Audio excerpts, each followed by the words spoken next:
Facebook, I think yesterday came for them.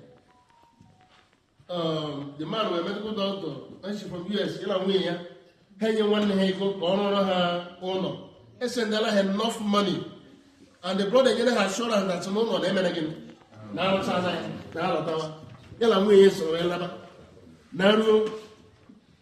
one young away to go to somewhere near home, or go to 80, go to see her all about no. Not knowing that he has already poisoned them. But now, I didn't win a beginning. I want them out. He threatens his brother so much. Nimi in India, you really in war. Maro Burugi, a war accident. It's an end. Then you are beginning. All of them. Yeah, can the man make overhead there? My father died after a brief illness. That brief illness. On a particular name, as after brief illness, or after brief illness, in Guyabo, Guinea, yes, yes, but I don't know what I am. On your dog, on your Zoom, but I know that so beginning that job after we will die, not only me, everybody will die. Yes, everybody will die. But the most important thing is, brother will die, but you believe they will never die. They will never die. Imagine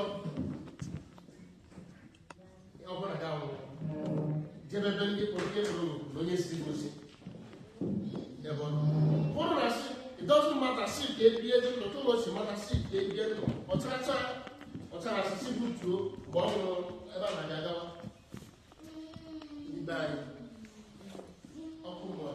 anyway. And one thing I know is sure, I'm going to get my job one. On earth, you have only got a few years to live. Now you live 100 years just like a day, just like an hour before the eyes of God. That kind of move from another world. My friend, 100 years, man, before you know it, just imagine little boy like me. He really wrote the Luna in his hands. Say, Papa, you see little boy like you. When you're 100 years, I see little boy like me. Because it was just yesterday. You had us to go to primary school. What did you have yesterday? Just like yourself. You know when you're in it, I said, it wasn't not yesterday kind of like again. But years has gone. But to you, it was just yesterday. What you are calling? Man, the truth will go again. And I go, area. I just said, you come up again. He did big Ghana. I remember. Oh, when I went to the family liberation. Nigeria. When the rebel, and yet be there. So the voice directed me what to do. One little piano there. I lay my hands on the air.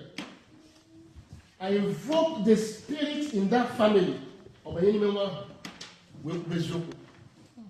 That spirit now started talking. We'll see. Where we are, yeah, go over the mommy, name Pahanev. What's no young?